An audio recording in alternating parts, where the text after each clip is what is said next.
They see my disability, I see my ability. They call me disabled, I call myself differently abled. There are some incidents that happen in your life. Those incidents break you, deform you, but they mold you into the best version of you. And the same thing happened to me. I was 18 years old when I got married. My father wanted me to get married. And all I said was, if that makes you happy, I'll say yes. And of course, it was never a happy marriage. Just about after 2 years of getting married, I met a car accident. Somehow my husband fell asleep and the car fell in the ditch. He managed to jump out, saved himself. I'm happy for him. But I stayed inside the car and I sustained a lot of injuries. The list is a bit long, don't get scared. The wrist was fractured. Shoulder bone and collarbone were fractured. My whole rib cage got fractured. And because of the rib cage injury, lungs and liver were badly injured. I couldn't breathe. I lost urinary bowel control. That's why I have to wear the bag wherever I go. 3 vertebrae of my backbone were completely crushed. And I got paralyzed for the rest of my life.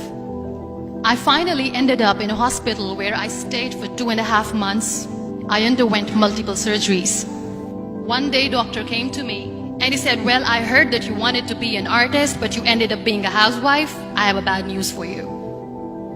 You won't be able to paint again because your wrist and your arm are so deformed, you won't be able to hold a pen again. Next day, doctor came to me and said, your spine injury is so bad, you won't be able to walk again. Because of your spine injury and the fixation that you have in your back, you won't be able to give birth to a child again. That day, I was devastated. I asked my mother, why me? And that is where I started to question my existence. Why am I even alive? And that is where I realized that the words have the power to heal the soul.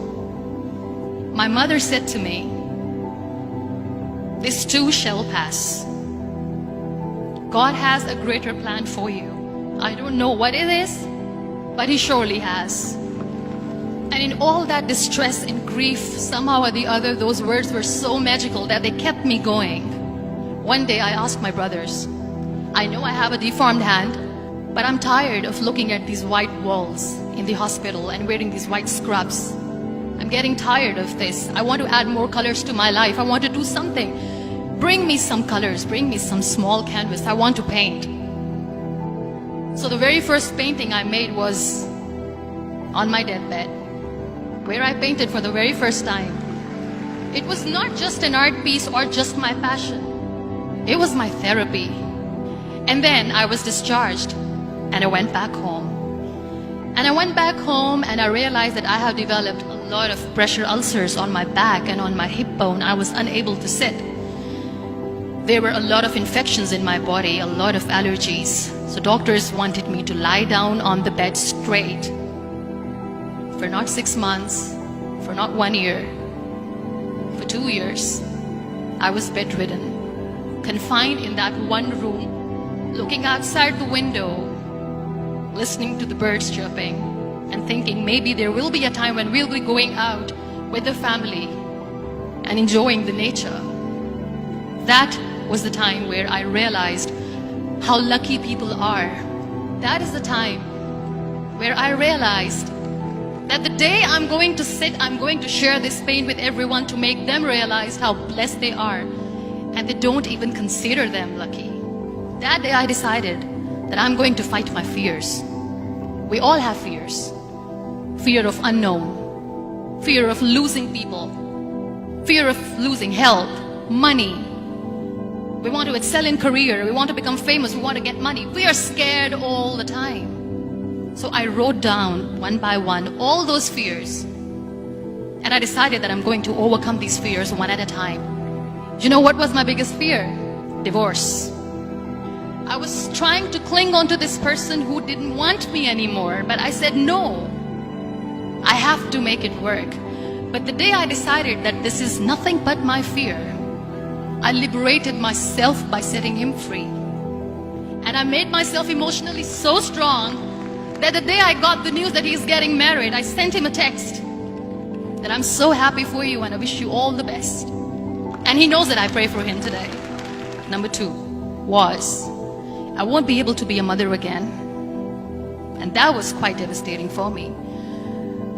But then I realized there are so many children in the world, all they want is acceptance. So there is no point of crying, just go and adopt one. And that's what I did. People think that they will not be accepted by the people because we, in the world of perfect people, are imperfects. So I decided that instead of starting an NGO for disability awareness, which I know will not help anyone, I started to appear more in public. I started to paint. I decided that I'm going to join the national TV of Pakistan as an anchor person.